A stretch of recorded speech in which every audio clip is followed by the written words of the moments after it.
Приходите на матчи Суперлиги Чемпионата России по хоккею с мячом и болейте вместе с нами за хоккейный клуб «Строитель».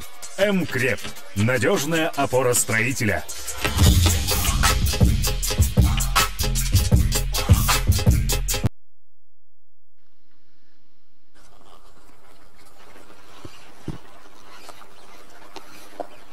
Доброго дня, уважаемые любители хоккея с мячом, русского хоккея.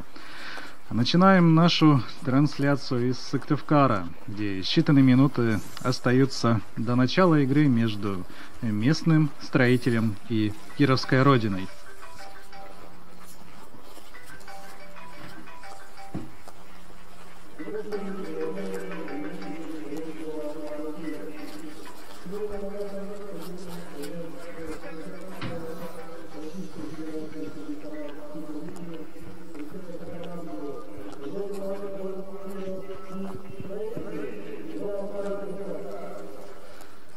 Все готово у нас к началу игры.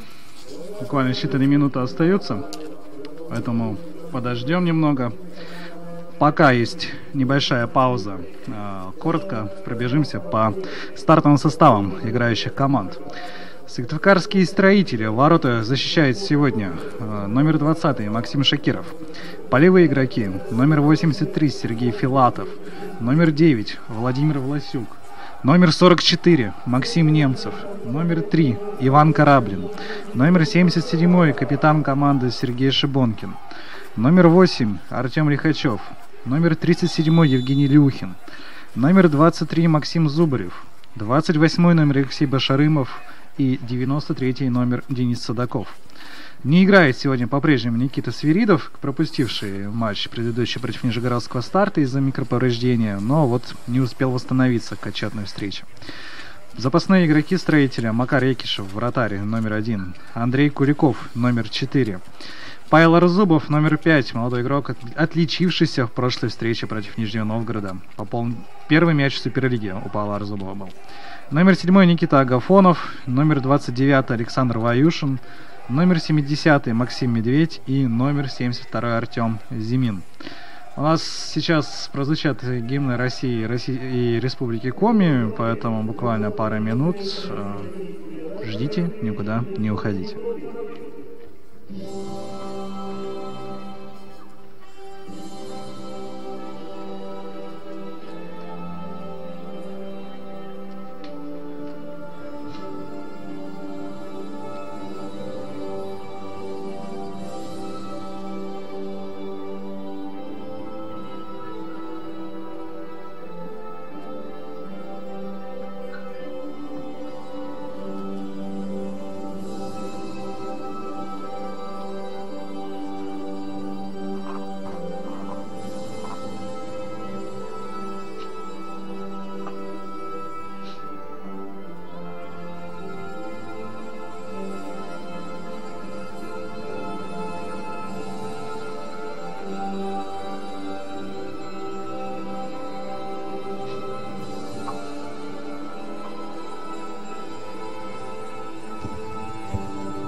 Сейчас мы увидим, как Сыктывкарский Строитель, надеемся, разберется с Киевской Родиной.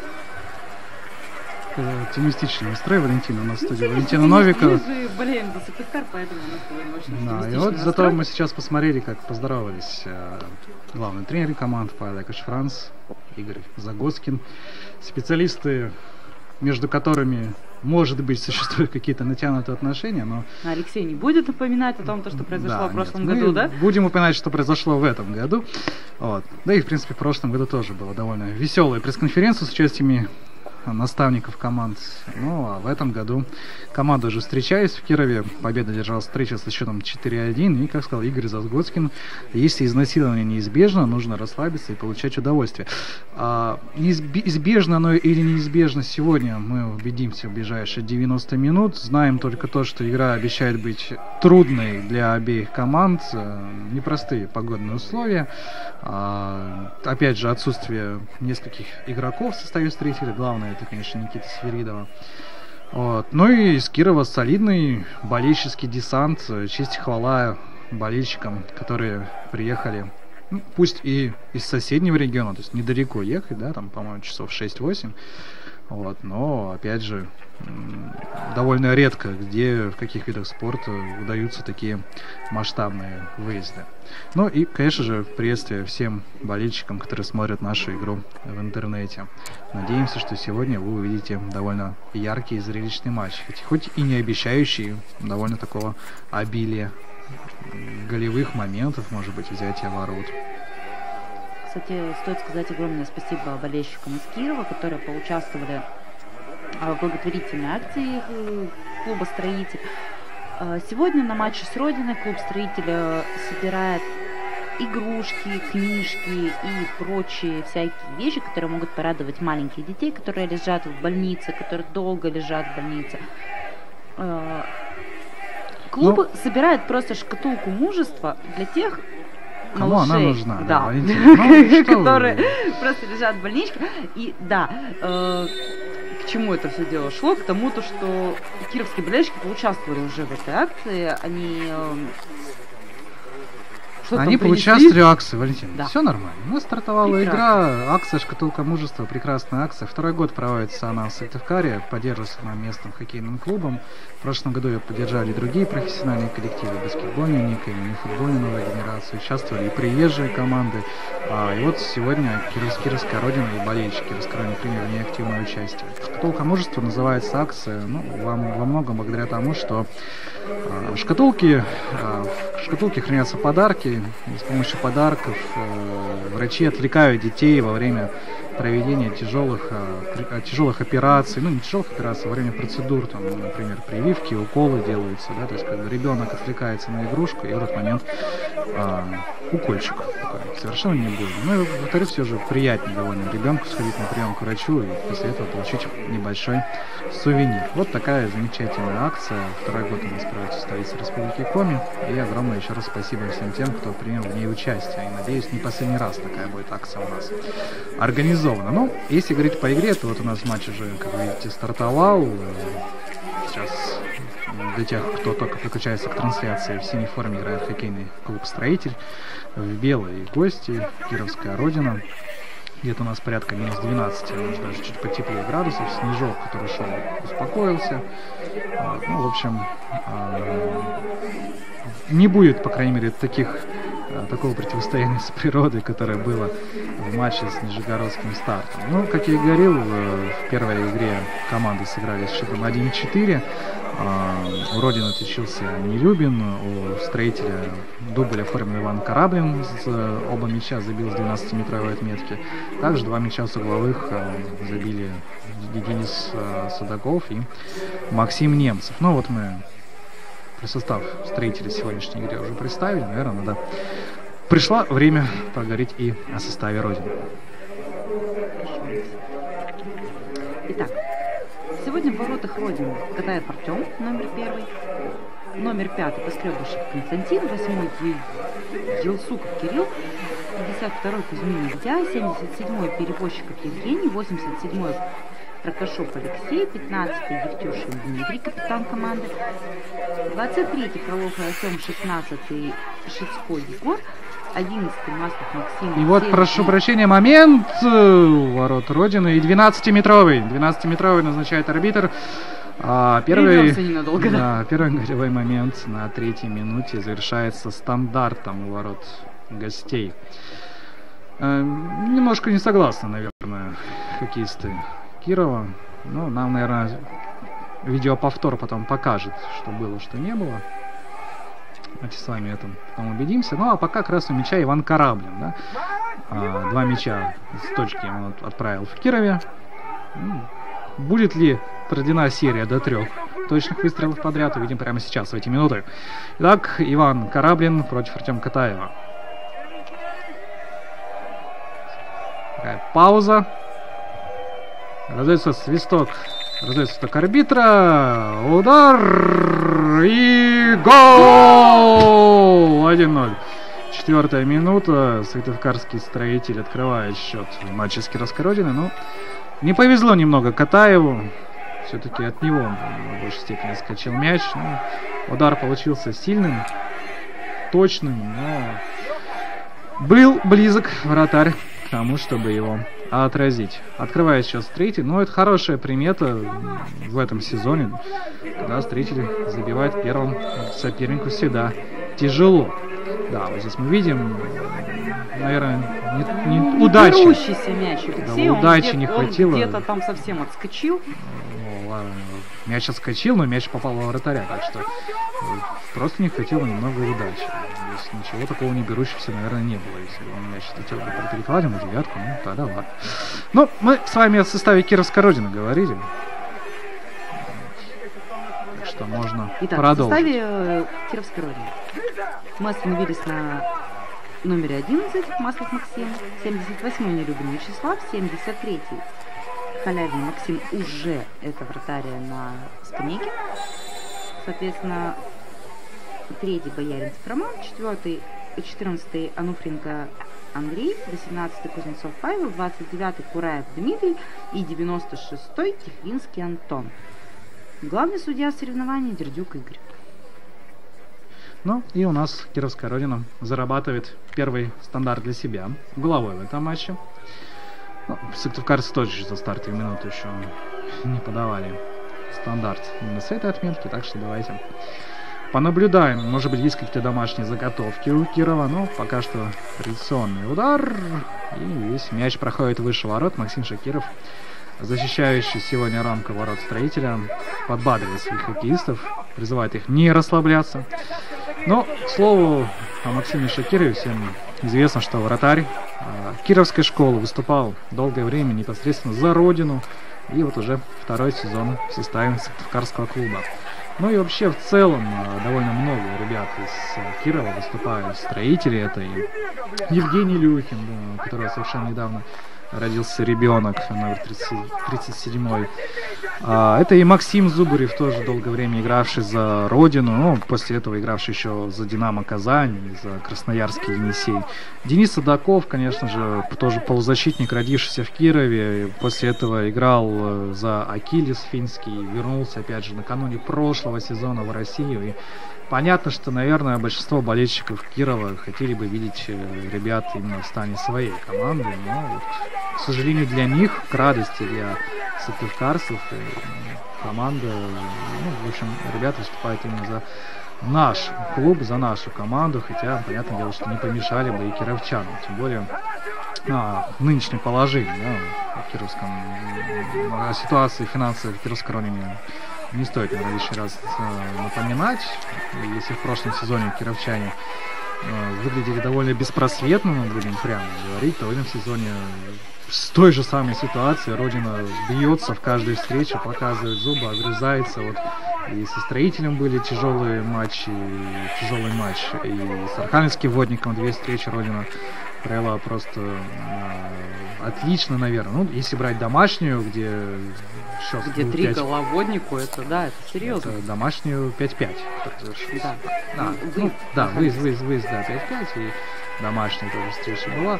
В общем, поборолась Родина с Архангельском на выезде и дома. И вот здесь момент у Строителя, выход 1-1, гол! Нету мяча, нет, вот это мы поспешим. Ну, я поспешу.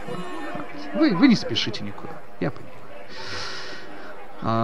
Вообще показалось действительно, что мяч с нужной стороны для строителей сетки ворот оказался, но вот еще один, не в этой встрече, а еще один в сезоне упущенный 100% голевой момент, можно сказать. Но здесь нападающий строитель сделал все правильно, освободился от защитника, вышел на свидание с вратарем.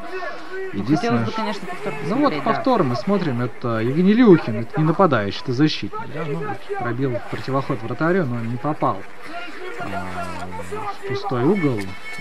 Пожалел, наверное, свою бывшую команду, да? Евгений все-таки в долгие годы отдал своей спортивной, не только жизни, кировской родине. Так вот, в этом сезоне Родина борется за очки в каждой встрече. Отмечаем тяжелые поединки, но 5 очков, тем не менее, уже набрали кировчане. Одну победу держали, 2 раза сыграли в ничью. И последнее место в этом сезоне, на котором находятся сейчас гости, совершенно несравнимо с последним местом прошлого. Тем более здесь у кировчан есть все шансы подняться в турнирной таблице. Впереди их на 1 очко красногорский «Зоркий», как раз команда, которую кировчане обыграли. Не так далеко. Вот здесь момент уже голевой у ворот строителя. Максим Шакиров отбивает. Здесь на добивании хоккеисты Родины. И все-таки удается строителю отбиться. Вот. И, в общем, Волга тоже недалеко ушла от кировчан. Всего 9 очков у Волги. На 4 очка они опережают наших текущих соперников. В общем, все вполне поправимо. Ну, здесь продолжает Родина атаковать. И борьба за мяч возле лицевой линии. Ну, на этом параллельные игровые совершенно не закончены. Если мы уже говорили про ребятки с Родины, которые играют строители, то не стоит забывать и ребят, которые играли строители. Это, конечно, Евгений Перевозчиков, Дмитрий Евтюшин, капитан команды, который еще 2 сезона назад был капитаном строителей. Еще один момент у Сыктывкарского клуба. Если бы прошел пас, если бы вообще поверили хоккеисты строителей, что эта передача пойдет именно к адресату. Вот сейчас остается мяч у хозяев поля, но здесь уже потеря, и Родина переходит в атаку. Вот. Ну, Дмитрий Евтюшин, как мы уже говорили, в составе строителя выиграл золотые медали в высшей лиге России по хоккею с мячом, соответственно. Ну и, конечно же, Роман Бояринцев, игрок, который объявлял о завершении карьеры в том сезоне, но остался, ну, как минимум на сезон и продолжает играть в хоккей и защищает цвета родного для себя кировского клуба. То есть вот так вот много параллелей между командами, между хоккеистами. И кажется, что это еще и не последнее. Но тем временем кировская Родина была близка к тому, чтобы сравнять счет. И Максим Шакиров на линии ворот справляется с этим эпизодом.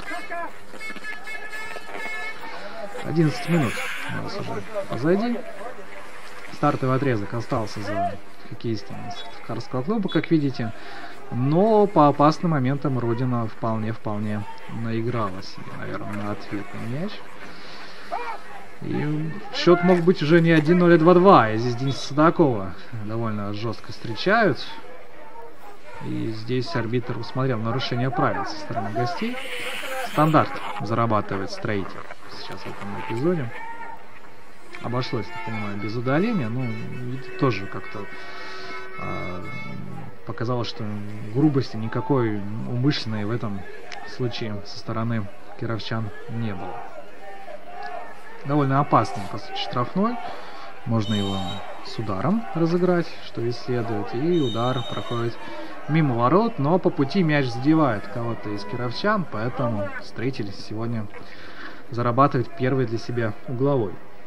В Кирове угловые летели хорошо. 2 мяча было забито, как мы уже говорили. Поэтому надеюсь, для болельщиков устроить сегодня сыктывкарцы продолжение той серии. Вот в матче с Нижним Новгородом стандарты не пошли, а зато старт забил 2 мяча после угловых. Они, по сути, стали решающими в той встрече, в которой строитель вступил с счетом 2-3 на своем поле. Ну и здесь посмотрим, что сейчас будет. Есть у нас здесь подача хорошая, есть даже удар, но мяч проходит мимо ворот, и Артем Катаев уже командует линией обороны. Кому как выдвигаться. Где, может быть, найти свободные места, свободную зону для атаки. Строитель встречает в центре поля соперника, пытается навязать прессинг, и удается вот сейчас забрать мяч. А вот нам показывают хорошую, такую солидную делегацию болельщиков из Кирова, команда, без которой нам не жить. Баннер уже на трибунах, на моей памяти болельщики гостей приезжают с баннерами в Сыктывкар довольно вообще редко. На самом деле у Кирова есть очень прикольная команда, которая называется 33 пивовара. Это Архангельск, говорите. Нет, Пивовары это Архангельск. Пивовары это Архангельск. Да. Сори, простите. Вот они к нам скоро тоже приедут. В группе пивоваров уже объявлен сбор болельщиков. Они готовятся. Они собираются в Сыктывкар, да, совершенно. Довольно скоро мы увидим пивоваров в деле на наших трибунах. А вот сейчас вот только вот они и кировские болельщики приезжают с баннерами, с флагами. Добавляют антураж на сыктывкарские трибуны. В общем, добавляют не только антураж, яркости и свежести. Да? Все-таки за игрой и за трибунами приятнее смотреть, когда там есть баннеры, флаги, яркие, пестрые цвета. Но с другой стороны, сыктывкарские болельщики также ездят в Киров? Да, вот в Киров ездила тоже хорошая группа болельщиков Сыктывкара. Сейчас мы о них договорим после этого эпизода. Будет ли опасность у ворот гостей? Ну, все же не возникло. Вот, выезжали сыктывкарцы на трибуну в Киров на матч с Родиной и даже отметились там зажженным фаер. Ну, на мой взгляд, по зажженных фаерах на трибунах если адекватно ведет себя человек, который их зажигает, нет никакой опасности, кроме для этого же человека. Ну, наверное, не все разделяют это мнение. Я вот смотрел в интернете ресурсы, некоторые считают, что фаер действительно... Ну, начнем с того, что это, во-первых, незаконно, да? Запрещено регламентом. Полиция считает, что фаеры это незаконно, поэтому мы будем поддерживаться. И по регламенту тоже их зажигать нельзя, но по сути, если человек адекватный, ну, никакой опасности фаер себе не представляет. Если мы посмотрим матчи той же шведской серии, да, там фаер это, в принципе, традиция хорошая. Очень много прекрасных фотографий, когда весь стадион, конечно, можно сказать, горит. Да, но, опять же, у нас это запрещено, и поэтому, конечно, как бы это ни оценивали с своей субъективной стороны, это нельзя, к сожалению, поэтому мы просим на будущее болельщиков и Сыктывкара, и других городов, ну, не зажигать фаеры, потому что это, во-первых, нельзя, во-вторых, это может повлиять к неплохому денежному штрафу, который будут платить не болельщик, а ваш любимый клуб. В общем, любимого вашего клуба, каким бы он ни был, ну, кроме, наверное, Хабаровска, деньги лишними не бывают. Вот. Пока мы с вами философствовали о природе фаеров, вот, и выясняли, к какому городу относится пивовар, игра продолжается, и Максим Зубарев оказывается на льду. Еще один стандарт зарабатывает сыктывкарский строитель. Вот здесь нам тоже показывают повтор. Опять же, нарушение правил, конечно, было, но видно, то, что хоккеист Кира, как мне показалось, убирал клюшку, уходил от этого столкновения, понимая, что это будет просто фол. Риск нарваться на удаление, да, здесь не было такой именно игры в корпус, скажем так. Сергей Шибонкин, капитан команды, был с мячом, отпасовал защитникам. Сергей Шибонкин в этом сезоне пока не все получается с голами, у него, прямо скажем, не отличался еще в этом сезоне Сергей Шибонкин, но отдал 5 результативных передач. По этому показателю в строителе лучшим является Денис Судаков, у него 11 забитых голов и 2 результативные передачи. У Алексея Баширимова 5+2, и Максим Зубарев, как раз который был на льду, у него 3 забитых мяча, ну, с одной стороны вроде всего, а с другой 11 результативных передач. То есть можно сказать, что с мячей, с передач Максима Зубарева забивает Денис Судаков у нас чаще всего. Вот, ну, Сергей Шибонкин, прошу прощения, если он вдруг будет пересмотреть трансляцию, у него не 5, у него 7 результативных передач. Чуть-чуть побольше. Ну, надеемся, что и сегодня список результативных передач у Сергея Шибонкина будет пополняться. Насколько мне помнится, и с его передачи Павел Разубов, да, сыграл? Вот хороший вопрос. Здесь надо посмотреть все протокол Федерации хоккея с мячом. Вот. Но у нас удаление нам как раз показывает в этом эпизоде было. Илья Кузьмин, 52 номер, Кировский Рунин удален. Так что Сыктывкар играет сейчас в небольшом численном большинстве. Ну, а у Родины лучшим игроком по системе гол плюс пас является Егор Шицко. 6 мячей и 8 результативных передач. 30-летний опытный игрок, играл в чемпионате России и за Енисей, и за СКА Свердловск, и за Кузбасс, и за СКА Нефтяник, между прочим. А сейчас играет в Кировской Родине. Ну, а как иначе? Ну, пока у нас игра после такого бодрого старта в исполнении Строителя успокоилась. Ну, немножечко, но нет такого чувства уверенности, да, чтобы там Строитель доминировал там на поле, зажимал Родину на ее половине. Вовсе нет. Кировчане смотрятся неплохо. Кировчане смотрятся даже лучше, чем в прошлом году. Вот, не удалось сейчас посмотреть за атакой Строителя. Не удалось нам посмотреть трансляцию из Кирова, логично, потому что ее не было, да? Вот. Но по отзывам кировчане выглядели, ну, как минимум, не хуже гостей в той встрече.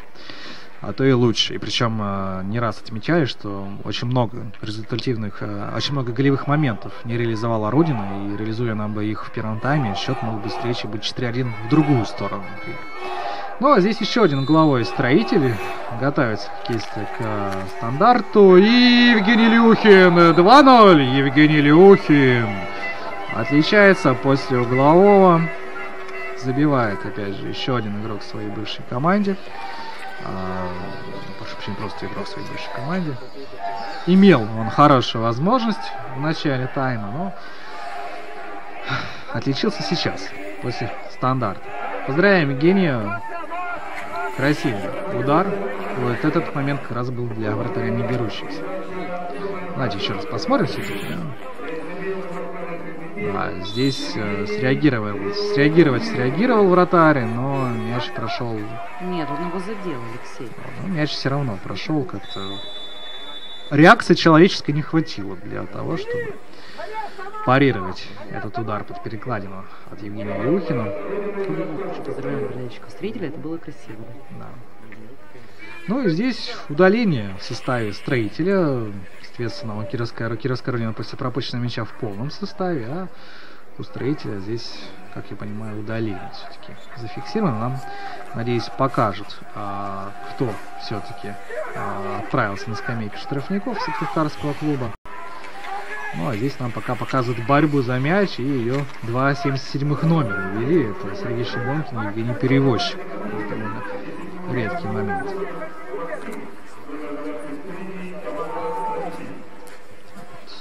Зубарев Максим удален нам показывают и операторы, и информирует судья-информатор по стадиону. 10 минут будет у Максима отдохнуть. Может быть, поностальгировать, вспомнить, как играла Родина при нем. Да? Знаете, как в меме, да, при мне такой не было. Вот, может быть, подумать об этом, о прошлых временах. Но мы ждем все-таки от кировчан активизации на поле.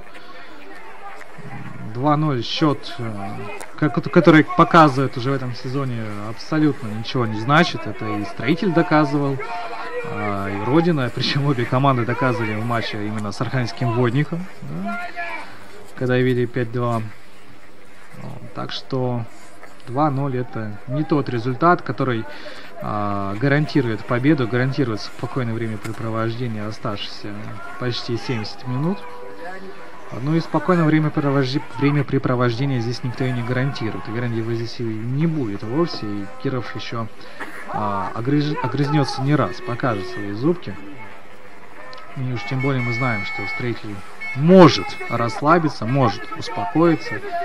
И тогда все может пойти не по нужному для сыктывкарцев сценарию.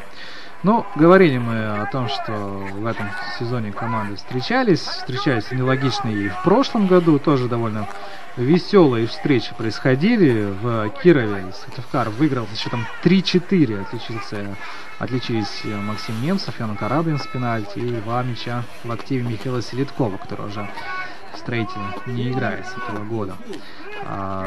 Тоже там были вопросы по 12-метровым. В общем, дела давно минувших дней, предание старины глубокой. Ну, мы надеемся, в этом году у нас никаких таких вопросов и курьезных ситуаций не возникнет. Да, ну и спустя 3 дня после той встречи команда встретилась уже в Сыктывкаре и тоже, в общем, порадовали болельщиков забитыми мячами. Со счетом 7-4 выиграл Строитель в той встрече. Дублем отметился Антон Пенлендер. Мячи также в активе Михаила Средкова, Александра Ваюшина, Максима Зубарева и дубль Ивана Кораблина. Кстати, вот Иван Кораблин оформил дубль там, в той встрече 21 января. Оформил дубль, пусть и с пенальти, в этом сезоне уже на выезде в Кирове. И уже отличился в сегодняшней встрече, пусть и тоже с точки. Так что для Ивана Кораблина Кировская родина, любимый, можно сказать, удобный клуб. Да? Регулярно отличается Иван. При этом нельзя сказать, что он там блещет в других встречах результативностью. А вот здесь хороший, смачный, можно сказать, удар по воротам Максима Шакирова. И мяч проходит мимо. Но показалось, наверное, что если бы мяч летел в створ, то Максим как раз закрывал ближний угол, куда бы направлялся снаряд. Так что либо отбил мяч, либо перел бы там на угловой, либо вот себе поймал. Так что можно было выдохнуть в этом эпизоде. Но звоночек для обороны Строителя, и Родина показывает, что готова атаковать, готова бить с любых, наверное, даже дистанций. Дальше, с центра поля не будет.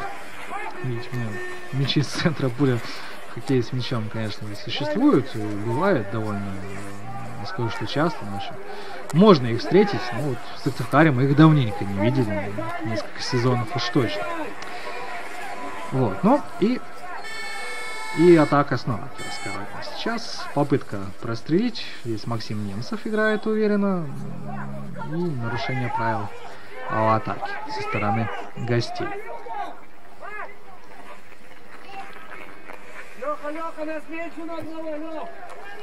Остается мяч Строителя. Попытка организовать свою атаку. Денис Садаков оттянулся на свою половину. Ждем, конечно, от Дениса голевых свершений. Все-таки 11 забитых мячей. Хороший показатель. Ну, понятное дело, что если Денис Бейк был бы основным нападающим Красноярского Енисея или Хабаровского СКА, 11 мячей, это были бы не те цифры, которые ждут от нападающих, но это для Строителя, для команды, которая еще не потеряла надежды и мечты попасть в плей-офф, это довольно неплохая цифра. Если бы еще наладить реализацию других моментов, я думаю, Денис смело мог бы уже за 15-очку перевалить в этом чемпионате. Это было бы уже лучше, чем рекорды снайперские для Строителя прошлого сезона. Можно потом статистику будет в перерыве поднять, посмотреть, кто является лучшим снайпером прошлого сезона, сколько мячей в активе, но на моей памяти там как раз где-то в районе 15 и осталось. Еще одно нарушение. Киров. И стандарт исполнения Строителя мы сейчас увидим. Вот. Это, конечно, до ворот далековато, и опасности здесь вряд ли будет. Но здесь 15 номер Дмитрий Евтюшин, капитан команды, зачем-то ожесточенно спорил с арбитром матча, и не исключено, что именно за спор отправляется на скамейку штрафников. Как-то мы этот момент упустили. Что ж там происходило-то? За что Евтюшина-то удалили? Ну, я думаю, разберемся. Да, я ждал. Я ждал повтор, будет, не будет. Ну и здесь отдают мяч просто сыктывкарцы гостям. Такое фэрплей, можно сказать. Но, повторюсь, мы эпизода не увидели как такового. На повторе его тоже не было, поэтому говорить о том, что здесь происходило, довольно проблематично. Может быть, потом в записи удастся прокрутить, увидеть. Но вот как-то с первого раза взгляд не заметил, что ж там такое произошло. Родина на чужой половине сейчас владеет мячом. Делает заброс в штрафную. Здесь борьба за мяч. И здесь Строитель. Выходит победителем Артем Лихачев. Это 8-й номер был. Поборолся он с Романом Фроловым. Кто-то еще помогал. Действию из Кирова. Ну, то есть по номеру игровому не заметил этот номер. И здесь уже Дениса Судакова уронили на подступах к лицевой линии. Хотел Денис заработать угловой, он все-таки поопаснее будет, но вот только свободный удар. И здесь надо простреливать, конечно же, в штрафную. Там, может быть, кто-то замкнет этот прострел с фланга. Вот Денис сам выполняет. Ну, сыграл с ближним своим, практически по библейским заветам. Возлюбил его, отдал передачу. И здесь заброс в штрафную ничем опасным для гостей не оборачивается. От ворот уже Кировская Родина вела мяч в игру. И уже на чужой половине даже оказалось. Но здесь не удалось ей создать какой-нибудь опасности. И уже Максим Шакиров теперь упражняется в вводе мяча на лед. С мячом Строитель. Переходит Сыктывкарцы. Не переходит пока Сыктывкарцы в центр поля. Не переходит на чужую половину поля. Ждут, видимо, удобный момент. Готовят атаку. Ну, а как правило, такие длительные подготовки либо опасным моментом оборачиваются, либо потерей. В данном случае второй вариант. Да. Вот, и кировчане забирают мяч. Теперь будут готовить свой подход на чужую половину. Да, и тоже, в общем-то, завершается потеря мяча. Алексей Башарин перехватил 28-й номер Сыктывкарского клуба. Команды имеют друг с другом такую давнюю историю противостояний. Нашли вот мы логично записи исхода встреч сезона с 92-93 года. Каждый год команды пересекались. В том сезоне 92-93 встречались даже 4 раза. Первый раз в регулярном этапе. Вторые 2 матча они сыграли уже в рамках матчей за первые 8 места. Если в регулярке Сыктывкарцы победили 3-2, проиграли 4-7. Здесь сейчас нам показывают повтор. Нарушение правил со стороны Максима Немцева. Вот, то уже в матчах за призовые места 3-0 и 4-4 сыграли команды. 3-0 победили именно Сыктывкарцы, команда из Республики Коми. В следующем году Строитель увереннее играл, хоть и проиграл в ответную встречу 1-4, но выиграл дома 8-0.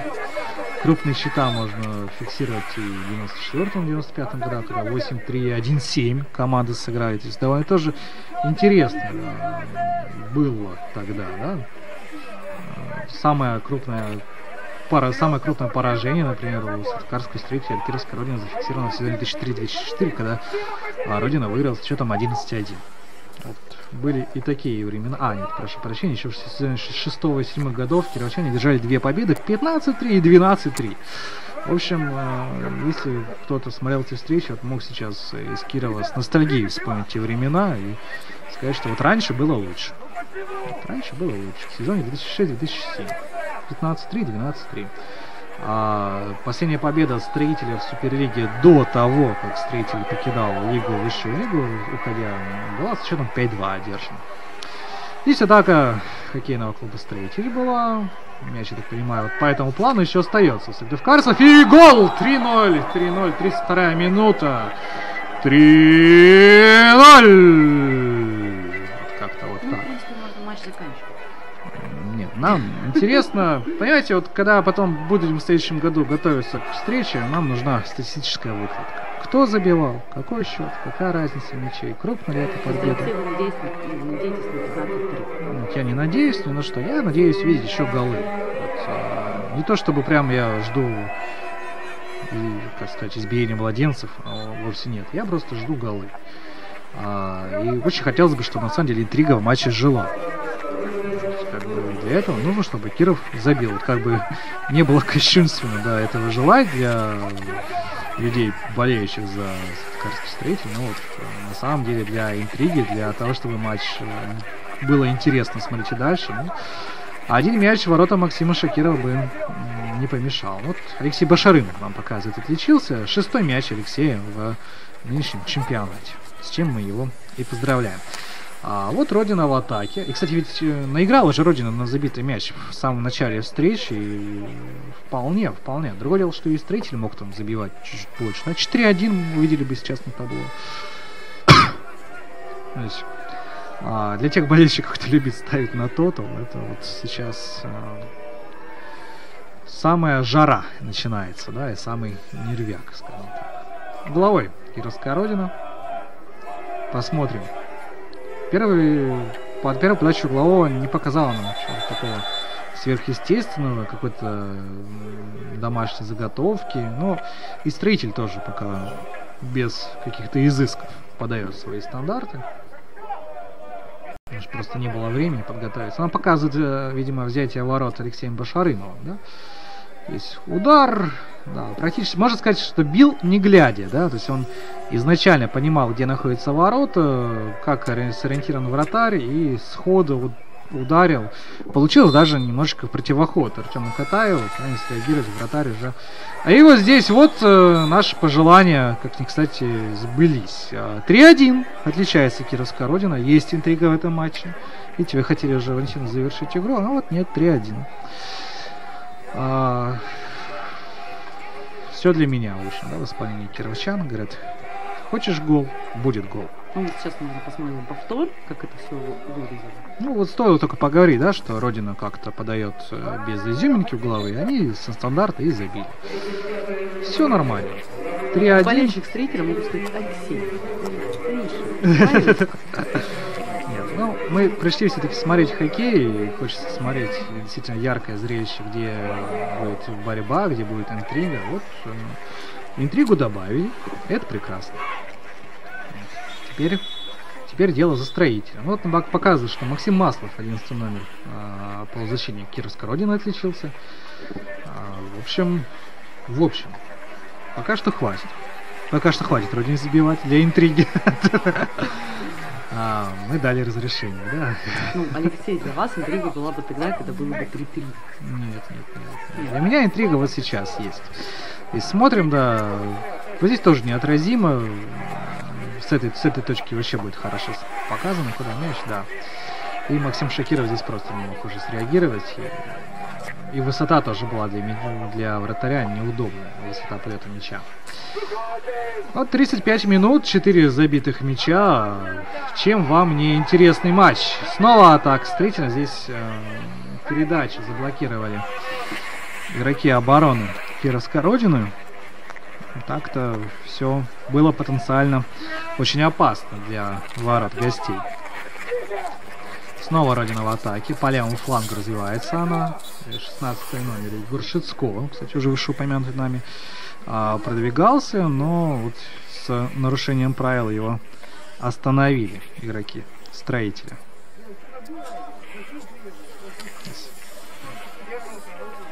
Свободный удар. Кстати, Родина. Сегодня играет Ульяновск. И как? Пока 0-0. Они только начали. Ну, прошло 8 минут матча. 8 минут матча, и забитых мячей нету. Ну, скукота. Вот в Сыктывкаре уже к 8 минуте был забитый гол.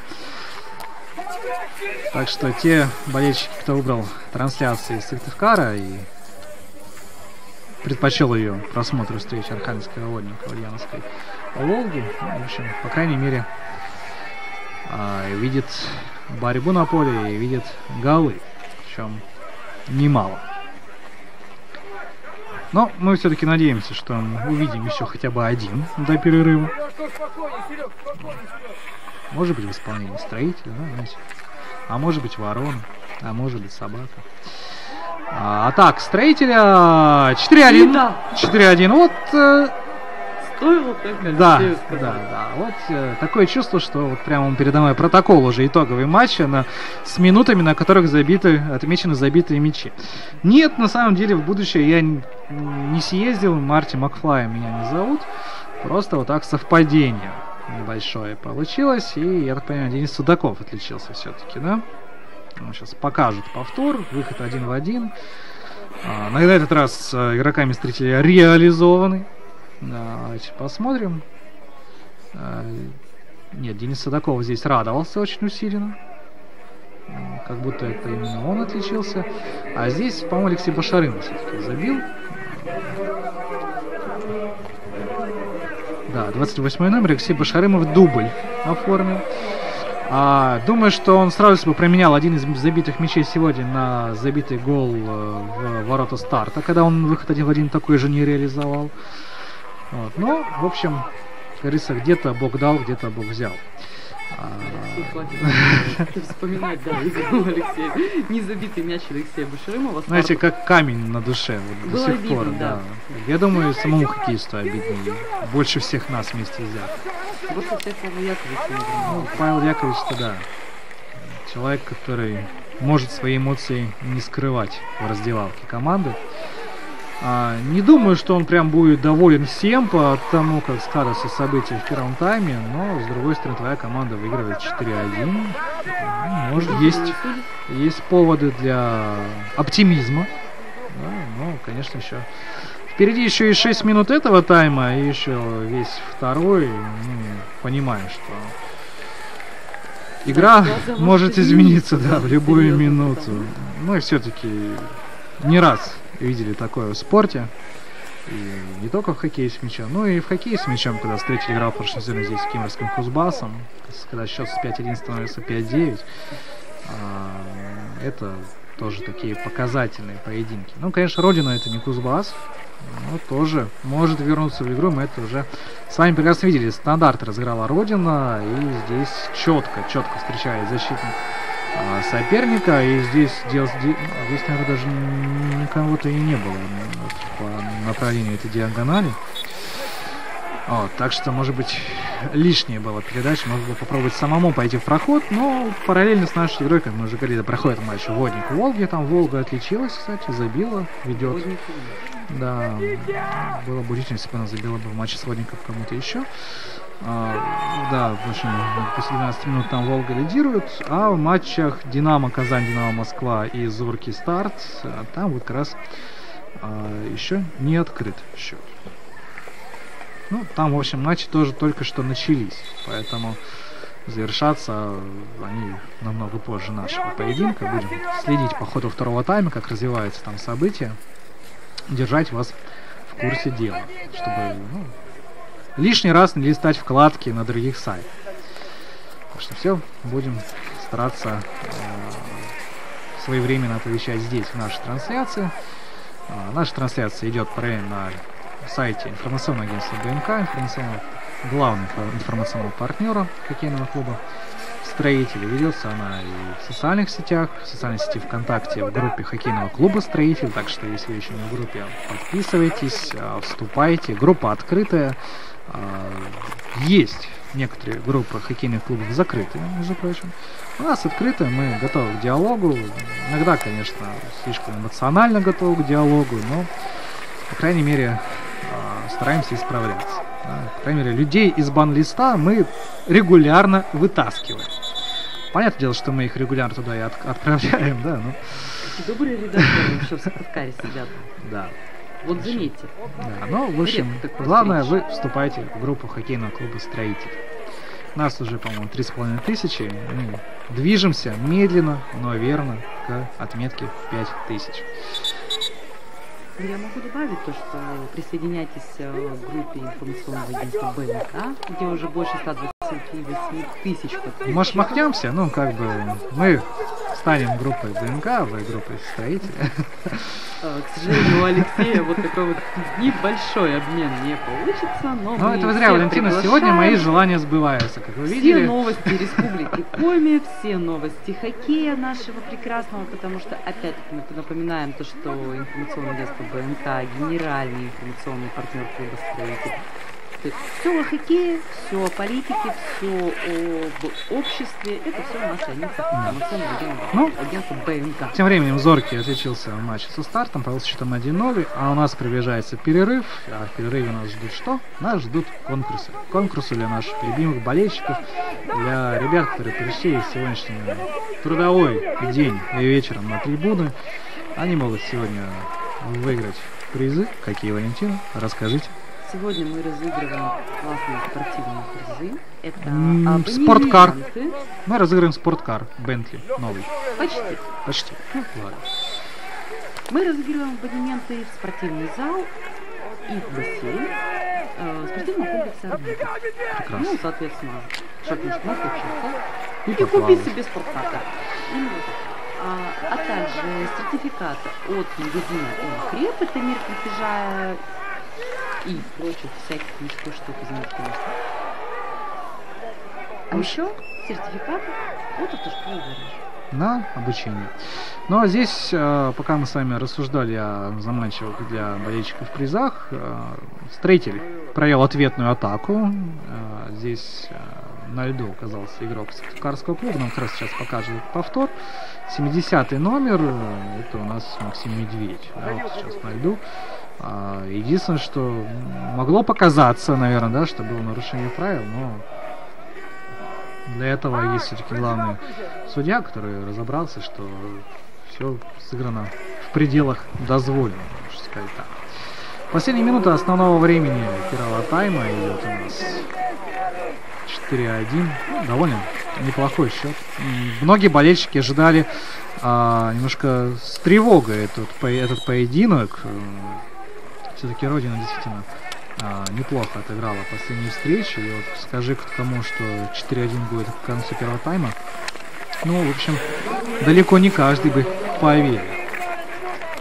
Так что можем пока только порадоваться за хоккейный клуб «Строитель», за игру в первой половине встречи. Будем ожидать такое же продолжение и во второй. Призываем всех никуда не уходить. Будет еще веселее, мне кажется. Уходить можно только на трибуне республиканского стадиона. Ну, у вас есть еще, 20 минут для того, чтобы успеть на второй тайм. Вот, ну, у нас есть 20 минут обсудить все увиденное, переварить, отдохнуть. Вот, ну и ждем финального свистка. Свистка завершения первой половины игры, конечно. В финале мы тоже ждем, но ждать его нам придется чуть-чуть подольше. Ну, где у нас там, ребят? Кстати, хочется отметить нашим зрителям из Сыктывкара, из Кирова, еще откуда-нибудь.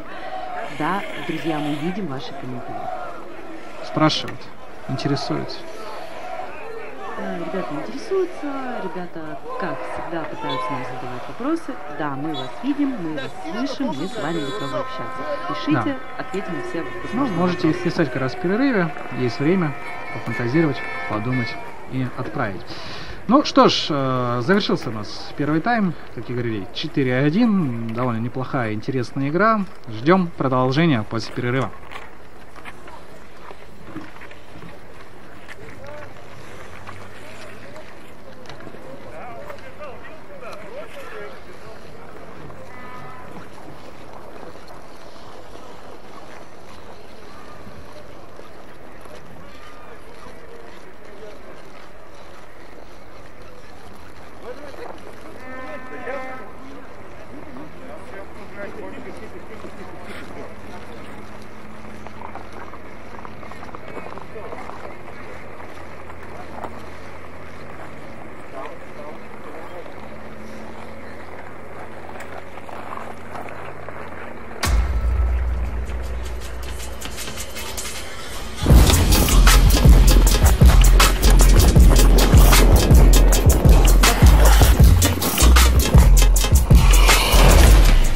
Приходите на матчи Суперлиги Чемпионата России по хоккею с мячом и болейте вместе с нами за хоккейный клуб «Строитель».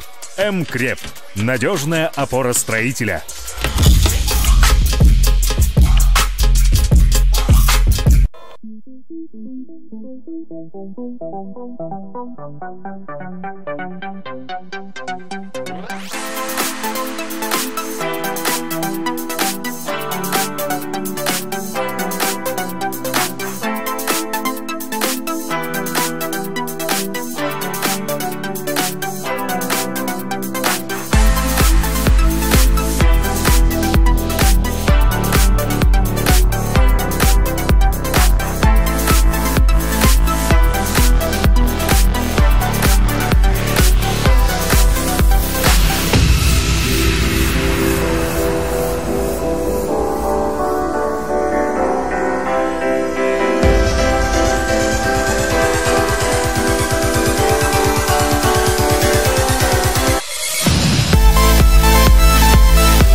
Покажите себя! Кто пришел поболеть за строителя?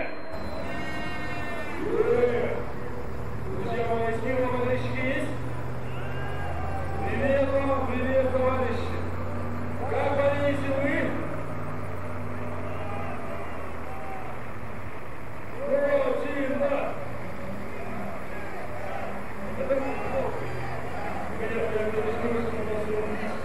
Ребята, вот сейчас смотрите, какая ситуация. Вы тут немножко поиграться хотели? Есть снежки, дорогие друзья. В общем, можно пару человек вам пригласить сюда, кто только играет. Двое взрослых, парней, настоящих фанатов хоккейного клуба «Строителя». Почему? Друзья мои, именно «Строителя». Настоящих фанатов. Будьте добры, целых двух. Вы просто не получится немножко у нас поиграть. К сожалению, не знаю, счастье. Друзья, два настоящих фаната хоккейного клуба «Строитель». Сейчас приятный подарок. Ну, вопросов по «Строителю». Давайте, пожалуйста.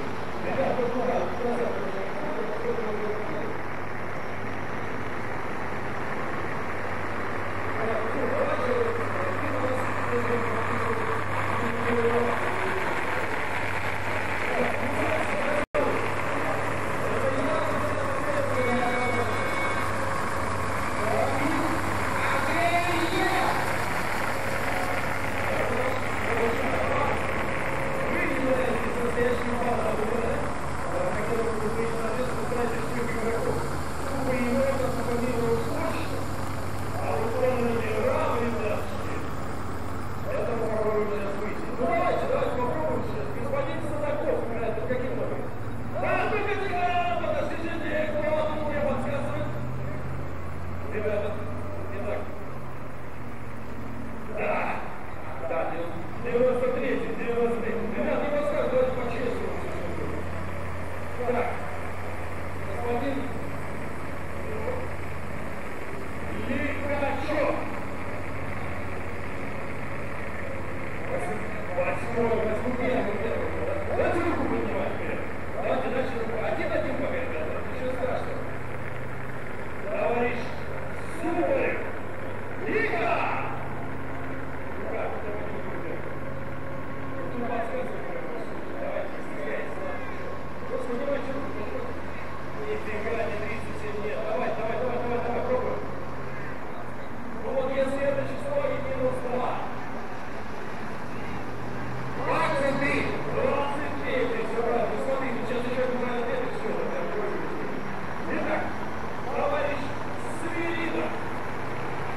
Пойдешь на бассейн разбитый.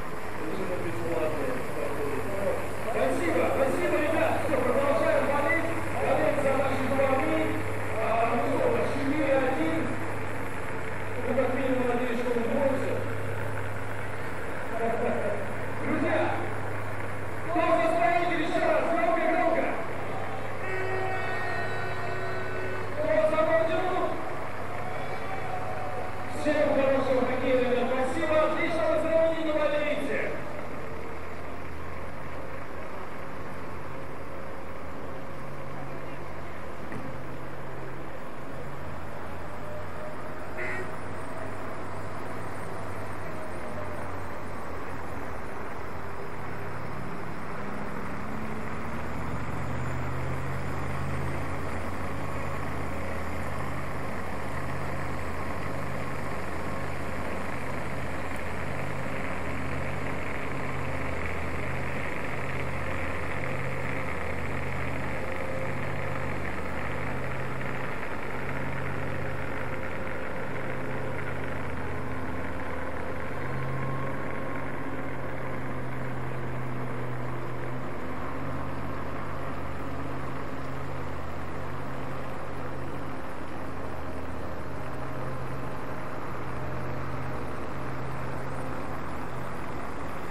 Приходите на матчи Суперлиги Чемпионата России по хоккею с мячом и болейте вместе с нами за хоккейный клуб «Строитель».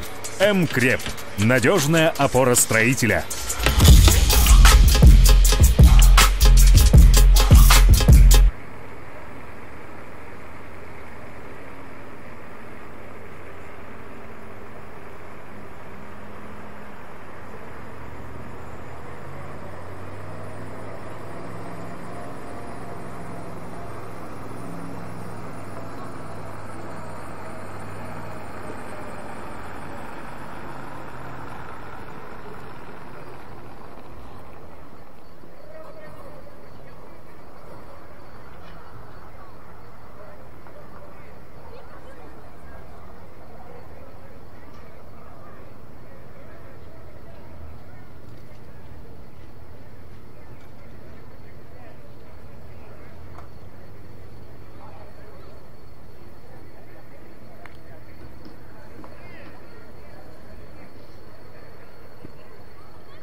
Итак, мы возвращаемся в Сыктывкар, где проходит в эти минуты матч между местным строителем и Кировской Родиной в рамках Суперлиги России по хоккею с мячом. После первого тайма строитель выигрывает со счетом 4-1 и сделал серьезную заявку на итоговый успех, но впереди еще 45 минут, которые могут в корне изменить ситуацию на льду. Ждем появления команд из потрибунных помещений. Пока что видим болельщиков, наиболее стойких, которые не уходят в перерыве за чаем или другими горячими напитками, а остаются здесь ждать возобновления игры. Подождем его и мы. В параллельных матчах, которые проходят в эти минуты, Водник Архангельский играет с Ульяновской Волгой. После первого тайма, точнее после 34 минут первого тайма, счет 1-1. 25 минут хватило в матче Динамо Казани и Динамо Москвы, чтобы забить один мяч. Он пока в исполнении, единственный мяч пока в исполнении казанцев, там 1-0 соответственно. Ну и Красногорский Зоркий к 34-й минуте выигрывает дома у Нижегородского Старта со счетом 3-0. Вот такой вот непостоянный старт получился. В прошлом туре здесь нижегородцы выиграли у Строителя 3-2. Сейчас проигрывает в Красногорске 1-3 уже. Вот прямо в эти минуты Нижний Новгород забил первый для себя мяч с счетом 3-1. В общем, голы забиты во всех встречах. Не забивали пока в параллельных матчах только московские динамовцы, но думаю, это тоже вопрос времени. Ждем по-прежнему возобновления поединка. Вот на трибунах появился, как видим, Медведь Стройка, талисман команды. Даже не то, чтобы появился, может, даже покидает их. Если уж объективно говорить. Вот приехало несколько десятков человек из Кирова. В общем, антураж есть. А я вздыхаю, потому что жду уже, когда же начнется игра на самом-то деле. События в матче у нас развивались довольно динамично, как вы помните. Вот, кстати, вот и Сыктывкарский Строитель наконец-то выходит из раздевалки. И ждем начала игры. Так вот, события развивались в первом тайме довольно динамично. Уже в дебюте первого тайма сыктывкарцы благодаря удару с 12-метровой отметки в исполнении Ивана Кораблина повели. Затем упустили несколько голевых моментов. Довели в итоге счет до 3-0. После этого пропустили отличились, в общем, Евгений Люхин и Алексей Башарымов. Пропустили после углового, и Алексей Башарымов забил 4-й мяч, установив итоговый для первого тайма счет. В счете 4-1 команды уходили, соответственно, выходят обратно на лед. Вот удивительное наблюдение. Да? Череда, величайшее открытие человечества. Команда. Да. Вот, ну и Родина, видим, тоже уже готова играть. Посмотрел комментарии в интернете.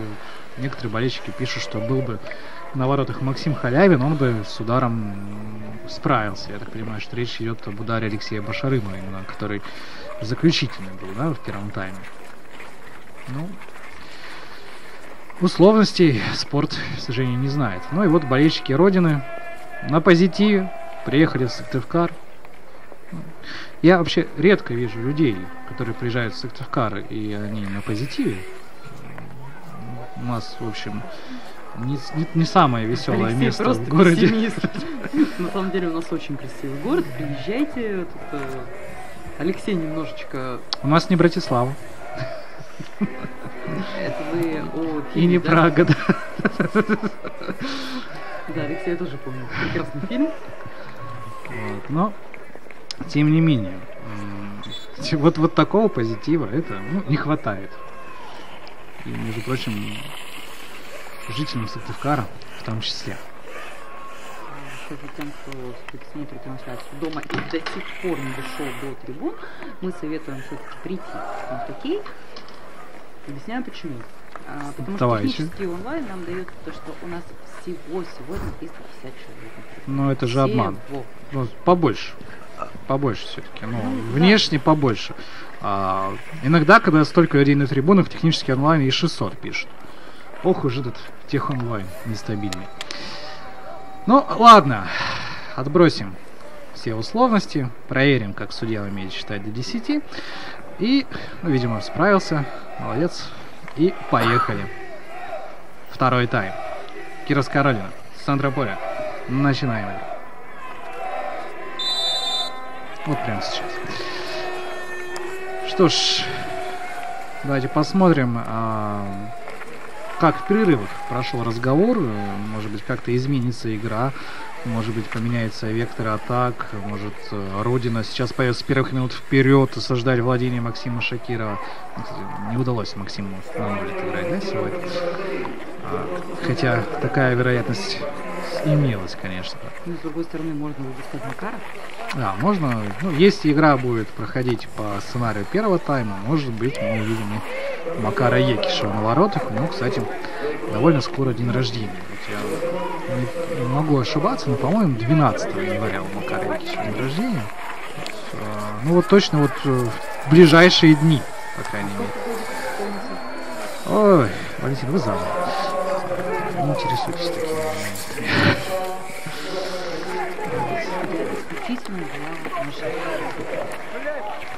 Хороший вопрос, по-моему, 18. Так что для Макара был бы хорошим подарком выход на лед сегодня. Но для этого должны партнеры постараться, чтобы концовка встречи не стала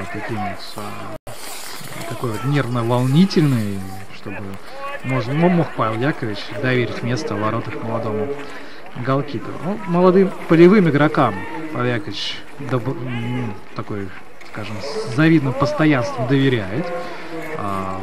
Павел Разубов уже сегодня, я так понимаю, на поле появлялся, видел я, по крайней мере. Да, и в прошлом матче, как мы помним, Павел Разубов отличился.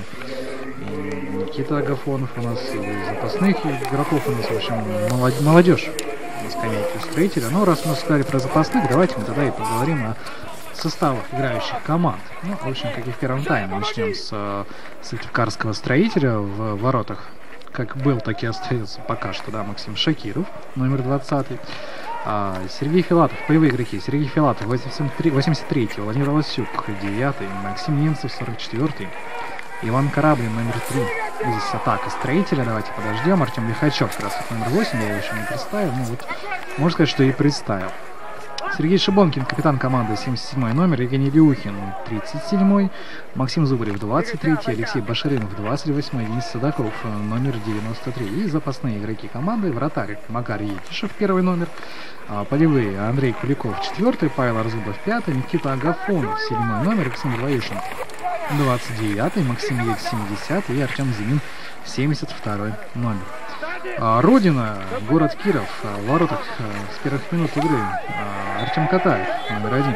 Полевые игроки: Константин Поскребышев, номер 5, Кирилл Юсуков, номер 8, Илья Кузьмин, 52-й, Евгений Перевозчиков, 77-й, Алексей Прокашев, номер 87, капитан команды Дмитрий Евтюшин, номер 15, Роман Фролов, 23-й номер, Егор Шицко, номер 16, и Максим Маслов, номер 11, и Вячеслав Медубин, номер 78. Запасные игроки: Максим Халявин, вратарь, 73 номер, полевые игроки: Роман Бояринцев, номер 3, Андрей Амуфриенко, номер 14, Павел Кузнецов, 18, Дмитрий Кураев, 23, и Антон Тихвинский, номер 96. И в атаке Строитель, Иван Кораблин, 3 номер был, оставляет мяч Артему Люхачеву, возвращает Артем мяч назад. И здесь уже сыктывкарцы допускают ошибку в передаче.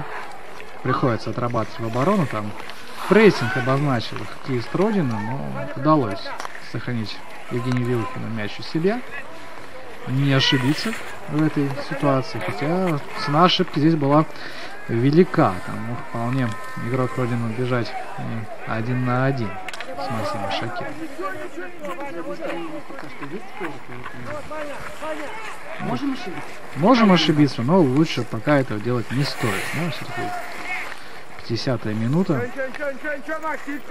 Произойти в игре может все, что угодно. Ну, если, не дай бог, конечно. Но если травма двух вратарей. Ну, что делать? в прорыве строителей. Пас в центр. И здесь голевой момент, по сути, был у хоккеистов хозяев. И только угловой удается заработать. Кстати, мы видим как раз Максим Халявин уже в воротах Родины. Номер 73. Поменяли кировчане вратаря. Стоит обратить внимание на ворота строителей. Ну, посмотрим. А вдруг? Мы с вами уже в прошлой игре немножко повеселились с вратарями. Помните этот момент, когда прямо перед игрой тренер старта поменял стражи ворот своей команды? Ну, как он объяснил на послематчевой пресс-конференции, именно этот человек, именно в такую, на самом деле, нелетную погоду мог защитить ворота. Ну, в принципе, так оно и вышло. Так оно и вышло, да, 4-3. 3-2. Ничего страшного. Ну, в параллельных пока матчах Водник ведет у Волги 2-1, там есть динамика, да, ну и первый тайм там подходит к концу. Динамо Казань, Динамо Москва 1-1 и Зорки 3-1 у старта. Ну, так и было. Вот. Маленькое отвлечение в сторону, я думаю, лишним точно не будет. Интересный матч. Ну, я думаю, что Нижнего Новгорода сейчас момент строителей. Башарымов снова был, и здесь добивание. Господи, здесь уже буквально грудью бросаются защитники Родины на этот мяч. И вместе с вратарем спасают свою команду от пятого пропущенного гола, пятого мяча. Ну, в общем, если бы сейчас строитель забил пятый, я думаю, вот тогда интрига почти-почти, да. Почти-почти. А сейчас еще есть и жива. Вот так скажем. С другой стороны, стоит послушать трибуны, как рады сегодня болельщики с таких строителей. Пусть их и немного, но сегодня они на самом деле перекрикивают так. Перекрикивают еще меньшее количество кировских болельщиков. Спасибо. Числом, по крайней мере, точно берут.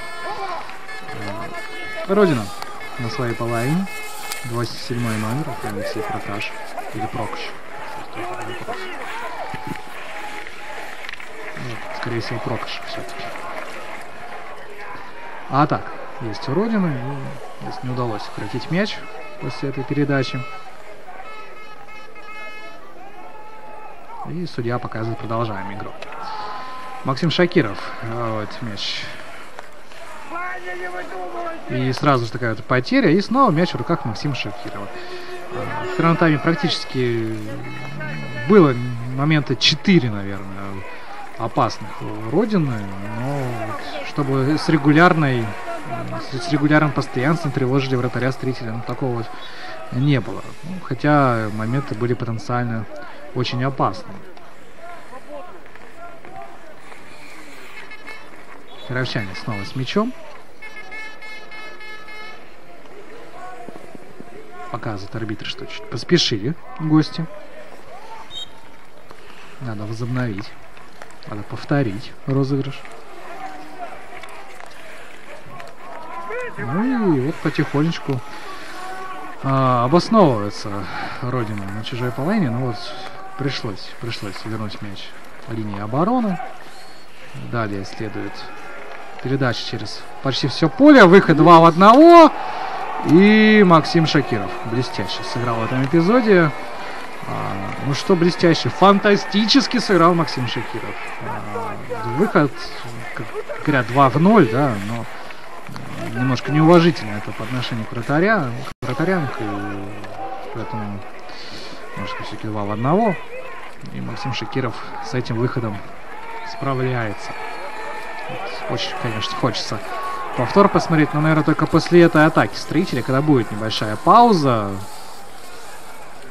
Вот сейчас, например, можно. Вот сейчас можно сказать. Да, серьезно. Вот. Ну, в общем, когда-нибудь мы его увидим. Оператор вас не услышал, Алексей. Да, ну ничего страшного. Мы рано или поздно увидим. Вот, прямо вот сейчас. Давайте посмотрим. И здесь Максим Шакиров прерывает эту передачу. Возможно, у Дмитрия Кураева, 29 номера, она получилась не такой ювелирной, как он хотел. Ну, голкипер Строителя сыграл на высшем уровне. В общем, пора запускать акцию Шакирова в сборную. С хэштегом. И фотографироваться с листочками бумаги. У нас очень модно в России такие акции. Называется сигнал. С листочками бумаги и с хэштегом фотографироваться, да. Прекрасно. Прекрасно. Будем знать. Минутка просвещения. А здесь пока... Ну, брат, зачем она нужна, до сих пор не знаю, но все же. Оно есть. Это одно из великих таинств планет. Здесь атака Сыктывкарского клуба.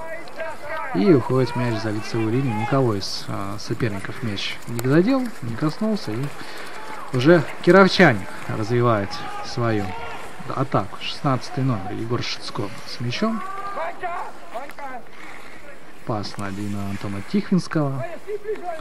И Строитель уже потихоньку выходит на чужую половину, обозначает прессинг, заставляет кировчан сыграть на удачу, перейти на дальние передачи. Там уже за мяч идет борьба, как вот сейчас у бортика, где Сергей Шибонкин и вместе с ним Артем Зимин отвоевали снаряд гостей.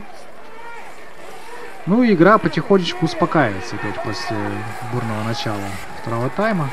Ну хотя вот сейчас был момент, и угловой зарабатывает Сыктывкарский Строитель. Мяч попал в кого-то из игроков обороны. Снова мужественно преграждают мячу путь в ворота. Было бы красиво, Алексей, извините, если бы все-таки дошел до ворота. Возможно, здесь уже надо смотреть траекторию этого удара. Главное, что Строитель заработал еще один стандарт. Будем наблюдать за ним.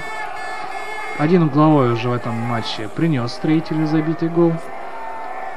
Может быть, количество увеличится. Так, есть у нас. Здесь опасного момента не удалось добиться после этого углового. Ну и болельщики поддерживают любимые команды. Ну, понятно. Заметьте, опять начался снегопад, который, наверное, даже больше на руку хозяевам поля, потому что удерживать счет в такую погоду попроще будет. Здесь уходит мяч от сыктывкарцев, от ворот. Максим Халявин вводит мяч в игру. Ну, не очень спешит пока вратарь Родины. Не знаю, стоит ли винить Артема Катаева в каких-то пропущенных мячах. Ну, действительно, может быть, с четвертым ударом, с выстрелом Алексея Башарымова Артем Катаев мог справиться. И немного не повезло ему с 12-метровым, конечно, тоже не стоит этого забывать.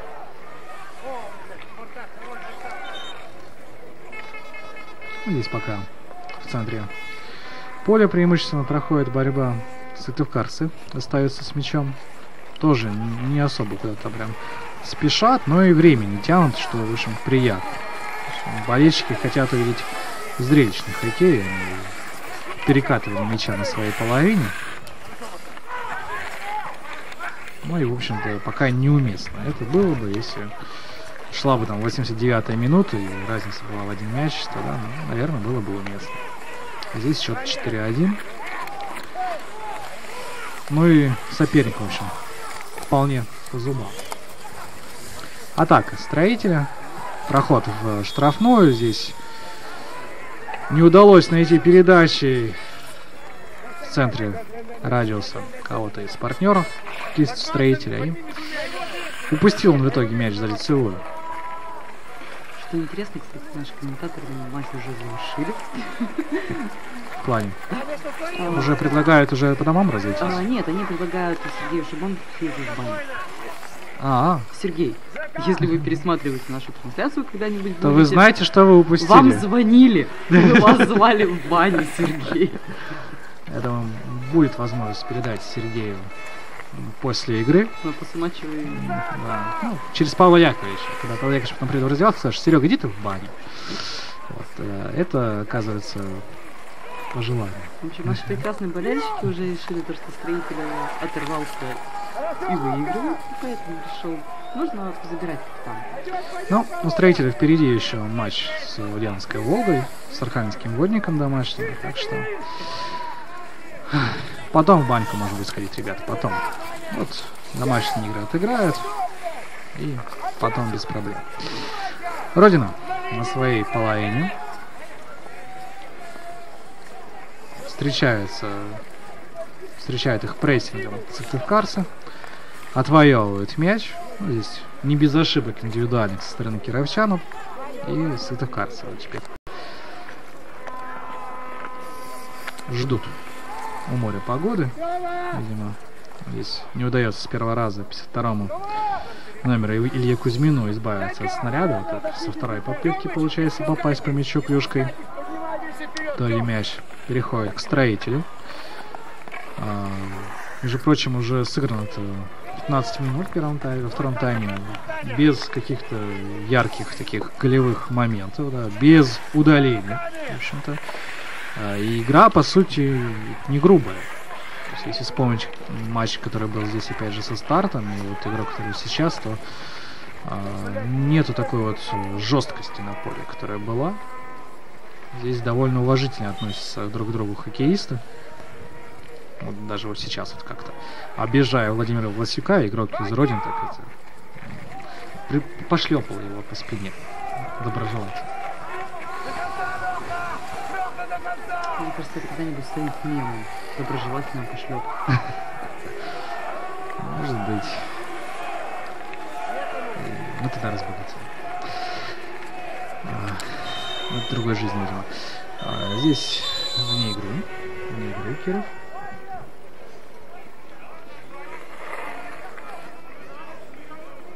Ну, пока у нас есть небольшая минутка перерыва. У нас еще минут 30 перерыва по такой игре. Хочу рассказать нашим прекрасным зрителям, что нет, вход на матч недорогой. Ребят, вход на матч стоит 100 рублей всего лишь. И то для многих категорий людей вход действительно бесплатный. Да, то есть, для женщин. Для всех девушек даже бесплатный вход. Для детей до 14 лет. Там идет такая интересная игра между детьми 14 лет и студентами. Дети до 14 могут ходить бесплатно, и дальше могут студенты ходить бесплатно. И пенсионеры, в целом, в смысле, пожилые люди, да, не обязательно быть на пенсии. У нас пенсионная реформа, которая... У нас сейчас вообще не стоит ничего говорить. Да, пенсионная реформа, проведенная в стране, не отобразилась, не повлияла никак на политику по билетам строителей. Ветераны войны, труда, боевых действий. В общем, много льготных категорий, действительно. И так билет здесь на 100 рублей, в общем-то, не те деньги, знаете, которые жалко отдавать на билет на матч своей любимой команды. Алексей, вы не поверите, у нас в комментариях уже Сергею Шимонкину шлют приветы просто. Просто нас передать. Мы после игры и обязательно передадим. Вообще в эфире программа «Поле чудес». У нас как бы вопрос сегодняшнего тура. Победитель текущего матча. Вращайте барабан, Алексей. 9 букв. Есть возможность угадать. Главный приз 100 литров бензина, который будет разыгран в конце сезона. Стандарт. И спонсор всего вот этого информационное агентство БНК, которое подарит центнер бензина одному из самых активных болельщиков. Стандарт заработала Родина. Здесь может возникнуть опасность. Максим Шакиров ждет удара, но здесь розыгрыш такой вот получился с забросиком. И мяч, мне показалось, рядом со штангой прошел. Выдохнули даже кировчане. Было близко, в общем, к взятию ворот. Мне кажется, и оборона Строителя тоже выдохнула. Неприятный момент у Владимира Максима Шакирова. Здесь еще один неприятный момент. Сыктывкарцы при выходе со своей половины быстро потеряли мяч. И здесь быстро же его отвоевали. Ошибка, наверное, корабль, если не ошибаюсь, Артем Лихачев исправил. Ну и же Строитель в атаке. Следует дальний удар. Здесь опасности, конечно, тоже никакой не было. Довольно сложно с такой дистанции поразить ворота соперника. Ну, разве что если там вратарь там уснул, да, или ушел погулять, кофе попить. Да. Родина на чужую половину переходит. Как раз Алексей Прокашев был это. И уже сыктывкарцы владеет мячом. Сергей Филатов здесь отработал в обороне. Нарушили на нем правила.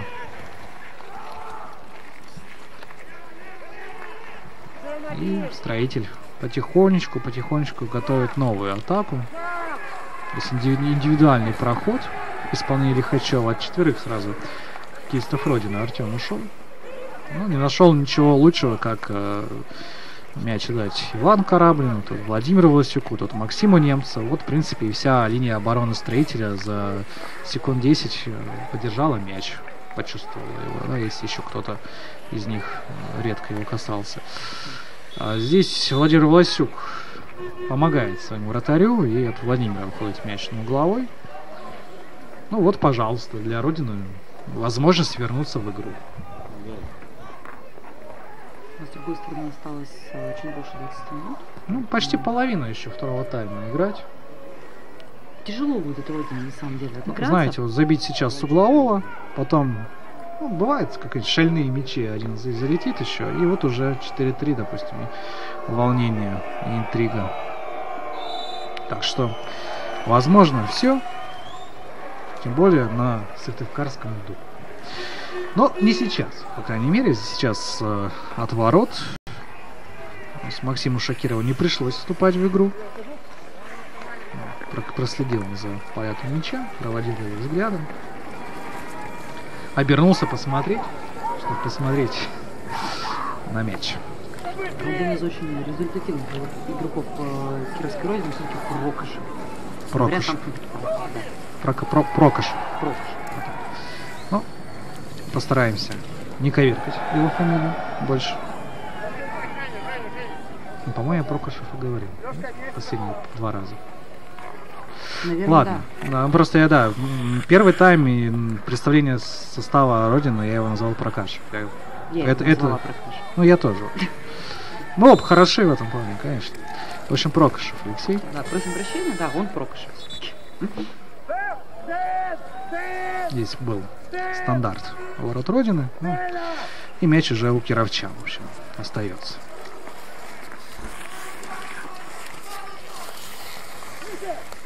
Опять прессинг в исполнении Строителя. Ну, невысокие скорости, на самом деле, во втором тайме позволяют здесь интересное такое столкновение. Надеюсь, поднимется игрок Родин. По-моему, это Егор Шицко, это как раз 16 номер. Лидер по системе гол плюс пас у гостей. И, конечно, терять его кировчанам явно не хотелось бы. Поэтому давайте. Вроде поднимается хоккеист. Вот, все в порядке. Сможет продолжить игру. Столкновение такое выглядело потенциально опасным для здоровья. Причем обоих хоккеистов, члены в борьбу на мяч. Но каждый не хотел уступать, как это принято говорить. Вот мы слышим и крики Родины. Давайте вот послушаем. Ну уже болельщики Строители ответили. И перекричали все-таки кировчан. Ну, в общем, количество позволяет. Да? Здесь и качество, конечно. Чтобы нам не говорил технически онлайн, да? Да. Но здесь еще один угловой. Родина вот, продолжают кировчане получать неплохие возможности для того, чтобы сократить отставание в счете.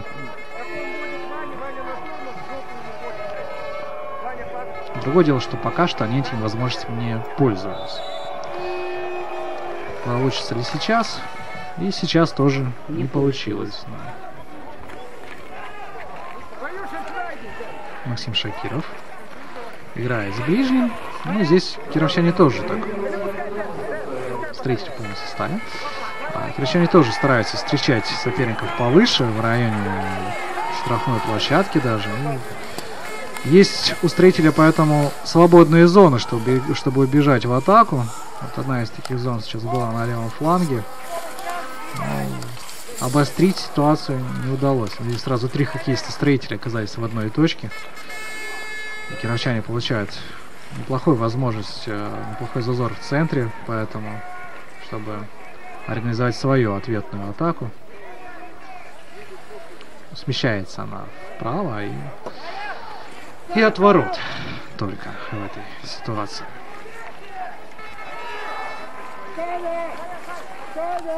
Конечно, не очень хочется, чтобы игра переходила в принцип «одни не могут, другие не хотят».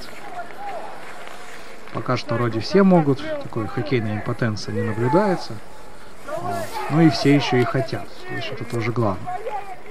Гораздо хуже было бы, если бы про игру можно было бы сказать, что игра была равна. Да, играли два коллектива. Да, но это не про наш случай, это про матч «Спартак-Динамо» футбольный в 12-м, если не ошибаюсь, году. Строитель перехватил очередной раз мяч. Проходит Денис Судаков по левому флангу. Надо заработать стандарт. Ну и с поставленной задачей Денис уверенно справляется. Денис пока не отличался сегодня, но, в общем-то, надо пополнять список забитых мячей. Ну и отметить, что пока что Максим Халявин не пропускает во втором тайме. И в целом для себя в игре. Да? Максим Халявин пока вратарь, который в этой встрече не познал печали, когда приходится вытаскивать мяч из своих ворот. Максим Зубарев у углового флажка. И удар проходит. Застрела, мяч попал в кого-то из убегающих хоккеистов. И в итоге отбилась Родина. Строитель на своей половине. Снова от Владимира Васюка пас в борьбу. И борьбу эту Строитель даже выигрывает на чужой половине. Но вот обыграть защитника не удалось. Это был Евгений Перевозчик, 77-й. Опытнейший игрок. Его так ложными замахами не обыграть, не пройти.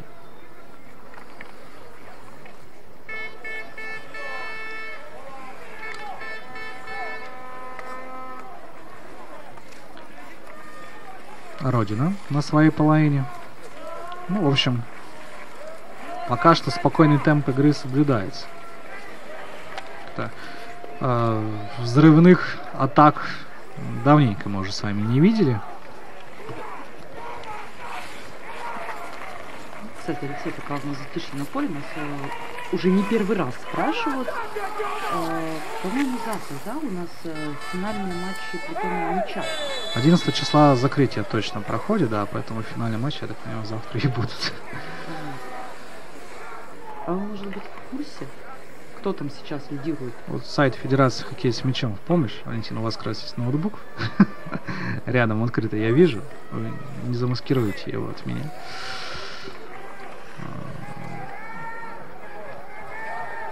Честно... Алексей, вы развеяли легенду. Мы же рассказывали, слушайте, потому что мы в окно смотрим. Ну, мы в окно... мы рассказывали. Прошу прощения. Здесь опасный стандарт. Строитель Максим Немцев пробивает и рядом с воротами показался, пришел мяч. Максим Халявин контролировал ситуацию. Если бы мяч пришел со створом, наверное, вратарь Кирова бы выручил свою команду. Но опять же отметим неплохой удар защитника Строителя.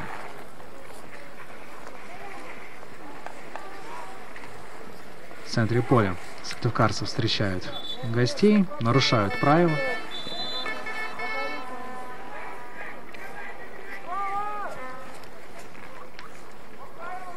И мяч остается у Родины. Подбадривает снова трибуну свою команду. Но пока что подбадривание такого ожидаемого эффекта, наверное, не имеет. Вот здесь выход 1-1. Родина! 2 Второй мяч забивает кировчане. 4-2. И вот потихонечку, да, Родина напоминает зрителю о том, что матч-то еще не завершился. Что играть еще 15 с лишним минут. Покажет нам еще этот момент. Увидим автора забитого мяча. Но здесь что отметить стоит? Хороший, красивый, точный пас. Четкую реализацию, выход 1 в 1. Ну и Максим Шакиров, конечно, старался, пытался.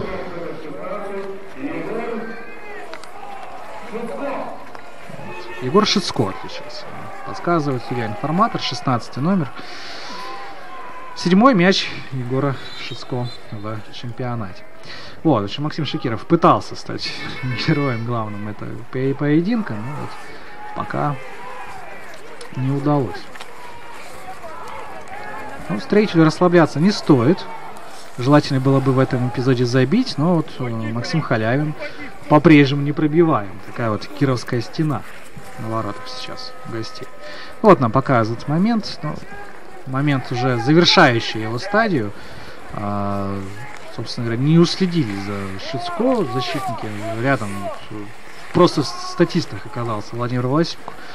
Хотя, наверное, его и Сергея Филатова была обязанность подстраховывать сзади свою команду. Но все-таки именно Власюк и Филатов играют по очереди последнего защитника. Про поле чудес мы не пошутили. Нам в комментариях до сих пор просят передать приветы нескольким игрокам строителей. Ну кому? Давайте, Валентин, у вас под рукой. Ну, в общем, все озвучим. Ну, из последних, чтобы не листать, просто команде. Просто команде. Ну, да. Команде мы передадим железно. Павлу Яковлевичу. И Павлу Яковлевичу тоже. Павлу Яковлевичу, мы с Павлом Яковлевичем на пресс-конференции увидимся. В общем, обсудим этот момент. Пока что. Про лед. Да, пока что здесь удаление в составе Кировской Родины. 5 номер Константин Поскребышев отправляется на скамейку штрафников. Значит, сразу 2 хоккеиста кировчан оказались там. Ну, чтобы скучно не было. Вдвоем можно. Можно карты поиграть. Ох, какая сейчас было столкновение, серьезное, интересно. Ну, здесь момент уже давно был заигран, игра остановлена, но кто-то из кировчан решил довести эпизод до удара. Ну, давайте вот посмотрим. Там Сергею Филатову досталось как раз, и кому-то еще. Здесь вот Владимир Власюк, да, не дотянулся до мяча, и в итоге Филатов врезается в Романа Фролова. И, кстати, мне казалось, что именно Фролову должно было больше достаться в этом эпизоде. Но вот получается, что именно Филатов пострадал больше всех. Вот Максим Немцев помогает Сергею подняться. Хочется верить, что у хоккеиста все будет хорошо. В прошлом году была травма руки, между прочим, у Сергея. По-моему, сейчас... Он также держится за руку. Да, вот я о том и говорю, что терять такого хоккеиста, ну, для строителя вообще любая потеря игрока, это довольно сильный удар. Он играет уже весь сезон в Сыктывкарский клуб без Антона Оппенвенгера. Это уже история, которая не стоит лишний раз, да, вспоминать. Уже все, наверное, наслышаны. Ну и вот здесь еще одно столкновение, и Сергей Филатов покидает лед вместе с врачом команды. И спросим обязательно на постматчевой пресс-конференции характер повреждения. Тем более Никита Свиридов сегодня не играет. Ждут строитель матча с Волгой и Водником. Наверное, те встречи, где можно зацепиться за очки. Уж с Волгой точно, с Водником выездная встреча показала, что тоже. И вот хотелось бы, конечно, в оптимальном составе подходить к этим поединкам. Может, по крайней мере, с Водником, может, тем более. Может быть, на Волгу и хватит глубины скамейки, но вот на Водник нужно подходить во всеоружие. И продолжается у нас тем временем встреча. Будем смотреть, появится ли Сергей Филатов на поле. Но, наверное, вряд ли, да, есть все-таки молодой защитник Андрей Куликов, которому тоже дать бы игровую практику. Пусть и при счете 4-2. Вот. Но после матча пресс-конференции непременно уточним. Смотрите, в интернете будет видео опубликовано с ответами на интересующий вопрос. Ну и если есть у кого-то что спросить у главных тренеров играющих команд именно после матча пресс-конференции, комментарии в ютубе, пожалуйста, не стесняйтесь. Постараемся ваш вопрос озвучить. Да, если он, конечно, относится непосредственно по сути игры. Ну, пока у нас Киров. Наши зрители нам уже рассказали, что нам деньги платят за приветы. А, Нет, друзья, нам не платят деньги за приветы. ну, вообще не платят. Алексея здесь вообще цепью к батарее приковали. Да. Так вышло. Вот, ну мы ждем Ну, вопросов пока по игре. что, да. Пока Всё, что мы ждем тайм-аут. Тайм-аут в игре взят. По такой игре, в принципе, могли взять как кировчане, так и сыктывкарцы. Ну, сейчас мы узнаем, кто решил взять тайм-аут. Ну, то есть, как бы, Сыктывкару надо на оставшиеся 10 минут понять, как играть без Филатова, все же, я так понимаю. Ну и, в принципе, как сделать так, чтобы игра не перешла в тотальную оборону и выбрасывание мяча на чужую половину. Но у Кирова есть 10 минут, чтобы спасти игру, хотя бы вырвать ничью. Как говорит нам технический онлайн, все-таки тайм-аут взяла команда «Строитель». Ну вот Павел Яковлевич, видимо, понимает, да, что нужно своим да, игры, и объяснить игрокам, как играть без Филатова. Ну, вот, Игорь Загоскин объясняет родине, как атаковать без Филатова. Я так понимаю, не выйдет все же. Не выйдет сегодня больше ни Сергей Филатов, ни Макар Екишев не выйдет на поле. Валентин, к нашему с вами сожалению. Но опять же, день рождения не сегодня у парня. Ну, пусть матч с Волгой выходит в конце. Если все сложится успешно. Ну вот команда на льду, вот и Максим Халявин потихонечку едет к своим воротам. Тяжело, наверное, вратарю входить в игру в середине встречи. Но вот Максим Халявин показал, что справился с этой ответственной ролью, с этой миссией, с волнением, которое, безусловно, у него было. И безошибочно пока играет. Но, опять же, и сыктывкарцы не создавали каких-то непреодолимых, нерешимых задач для стражи ворот Кирова. Так что не исключено, что так оно все и завершится. Ну вот болельщики Строителя, видимо, приветствуют атаку своей команды. Других объяснений пока не могу предложить. С стороны у нас осталось меньше 8 минут. И болельщики Строителя, наверное, уже предвкушают победу своего дорогого клуба. Ну, давайте посмотрим еще. Играть и играть. 8 минут для хоккея с мячом хорошее время. Сборная России в одном из финалов чемпионата мира в матче со шведами показывала, что этого времени хватает для того, чтобы перевернуть игру с ног на голову и спасти, казалось бы, матч, в котором ты уже проиграл без всяких шансов. Стандарт зарабатывает Строитель. Максим Зубарев сейчас будет разыгрывать мяч с партнерами. Пас на Лихачева. Лихачев проходит к лицевой. Прострел. Ну, опять же, такой прострел. Надеюсь, что кто-то его замкнет. А может быть, и на угловую идет мяч. В итоге не то. Родина отбилась. Ну, Строитель сейчас на своей половине владеет мячом. Вот сейчас можно потихоньку и начинать вот перекатывать. Убивать время. Убивать, не знаю, все, что можно. Убивать настроение, смотреть за игрой, видимо. Ну и выманивать гостей на свою половину поля. Дожидаться чужих ошибок. Да. Ну, если соперник не прессингует, то очень ошибок не будет никаких ни у кого. А так бы спокойно можно было доиграть встречу до победы. Но здесь момент у Строителя, и хватается за голову Артем Зимин, 72 номер. Упускает он голевой, по сути, момент. Но здесь все-таки Максим Халявин, мне кажется, тоже контролировал ситуацию и был на чеку. По крайней мере, на удар он реагировал. Достал бы мяч или не достал, это уже вопрос условности. Атака Родины. Егор Шицко, 16 номер, врывался в штрафную Строителя. Но там Владимир Власюк четко показывает, в общем-то, что не спит он и никого не пустит внутрь своей штрафной. В принципе, рядом был самый обсуждаемый сегодня в комментариях персонаж Сергей Шибонкин. Сергей Шибонкин. Вот нам показывают повтор. Здесь, конечно, поэтому повтору трудно проследить, куда же все-таки отправился мяч. Но, в общем, был момент у Артема Зимина. Можно было ставить точку в этой встрече.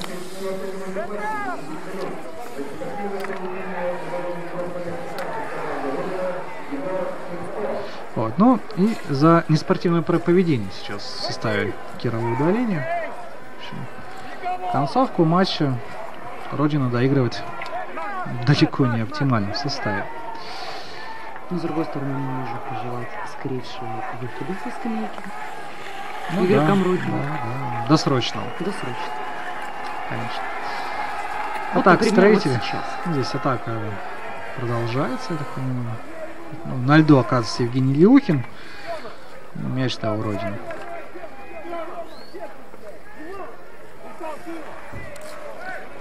Остается играть 4 минуты основного времени, еще 1,5 будет добавлено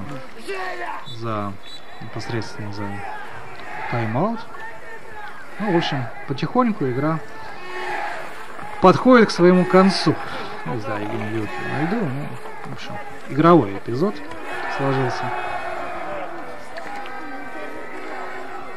Строитель на чужой половине. И снова опасно. Ну, здесь Калявин показывает, что все было под контролем, что все хорошо. И надо вводить быстрее мяч в игру. Время-то тает. Снег в Сыктывкаре вот не тает, а наоборот накапливается. Но с другой стороны, время играет на руку Строителю. Да, конечно.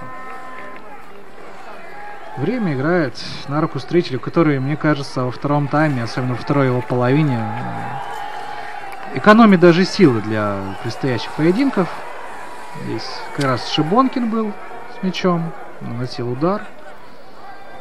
Заблокировали мяч. Ну, я понимаю, что да, именно от кировчан он покинул поле, но ушел за боковую линию, не за лицевую.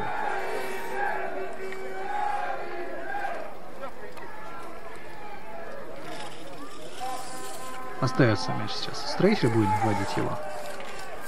Иван Кораблин. Здесь падение штрафной. Ну, тут, в общем, за такие падения 12-метровые не дают. Здесь довольно жестко встретили Алексея Прокошева из 7-го номера сыктывкарца. Не дали ему разогнать контратаку. Ну и здесь заперли сыктывкарцы Родину на чужой половине. Владимир Власюк в попытке попасть мячом в оператора выбрасывает мяч за пределы поля. Но оператор избывал их. Оператор увернулся. Телеканалу Кумигор не стоит переживать за технику. Сейчас Алексей просто успокоил директора телеканала Кумигор. Отпускайте операторов на хоккей почаще. И нам сейчас Алексей, наверное, расскажет, как проходит... Ну, вот сейчас вот за этой атакой мы посмотрим. И на этой атаке гол. Просто, вот, по-моему, Максим Зубарев отличился. Хладнокровно расстрелял в ворота Максима Халявина. Лишил того сухаря. И даже особо не праздновал, как мы видим, да? Спокойно покатился в сторону. Ну, не стал праздновать мяч в ворота своей бывшей команды. 5-2. Давайте посмотрим еще за повтором этого забитого мяча. Может быть, и не Максим Зубарев это был, может, мы ошиблись немножечко. Нет, Максим Зубарев это был действительно. Пробил Максима Халявина и вот так довольно хладнокровно он как-то так не глядя, на самом мне деле кажется, забил. он думал, ну что, одним мячом больше, одним мяч Водник Волга 3-1, Динамо Казань, Динамо Москва 1-1, Зоркий Старт 3-1. В общем, там особо пока без каких-то серьезных изменений. У нас последняя минута матча. Последняя минута основного времени, да, и там еще, соответственно, будет немножечко, как мы говорили, полторы добавлено. Но мы ждем, сейчас ждем, во-первых, и завершения этой встречи. Ждем болельщиков 13 числа, болельщиков Сыктывкара на матче с Ульяновской Волгой. Там же будет, так же, как и сегодня, да, разыграны, будет разыграны призы, в том числе велосипед марки Шкода, вот автосалона Квета Авто, официального дилера Шкода Республики. Это по итогам сезона. Это по итогам сезона. Да, но если вы не пойдете на этот матч, вы лишитесь возможности выиграть этот велосипед, так что мы снова напоминаем всем нашим болельщикам, то, что стоит сохранять корешки от билетов, которые потом будут участвовать в розыгрыше. Вот. Набор инструментов от сети магазинов МКреп. Ну и также, кроме велосипедов, в конце сезона будет разыгран центнер бензина. В общем. А, кстати, какого бензина? Любого? Или там марки? 92, 95. 92? Я просто и хотел узнать. Может 100 литров дизельного топлива, какого-нибудь другого. Солярки. Ну, если наш победитель захочет солярки, да, мы нальем солярки. Ну и хорошо. Ну вот Никита Агафонов по правому флангу проходил вперед тоже. И Павел Разубов, видимо, одновременно на поле молодые хоккеисты, строители, да, и Агафонов. А Разубов, может, где-то и в обороне Куликов сейчас. 4-й номер, не видите? Нет, я вот пока нет. По этим беглым планам тоже не вижу. Ну, Павел Яковлевич говорил о том, что он все-таки тестирует молодежь и старается ее чаще. При счете 5-2 на последних минутах матча можно выпустить. Мне тоже так кажется. Как сказал Павел Яковлевич, молодежи нужно почувствовать именно темп. Ну, темп молодежь сегодня почувствовала. Будем надеяться, что почувствуете в матче с Волгой. 5-2 завершен сегодняшний поединок. Победу одержит сыктывкарский строитель, набирает 17 очков сыктывкарский клуб и обгоняет в турнирной таблице новосибирский Сибсельмаш. И мы на 10-м месте. Да, выходит встреча на 10-е место, по 15 игр у Новосибирска и Сыктывкара. Ну и там в 2 очках Нижний Новгород и Кемеровский Кузбасс. 2 очка это зона, это зона плей-офф. Что ж, спасибо всем тем, кто был с нами. Спасибо, кто досмотрел до конца. Всем удачи и до будущих побед. Всего доброго, до свидания.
Приходите на матчи Суперлиги Чемпионата России по хоккею с мячом и болейте вместе с нами за хоккейный клуб «Строитель».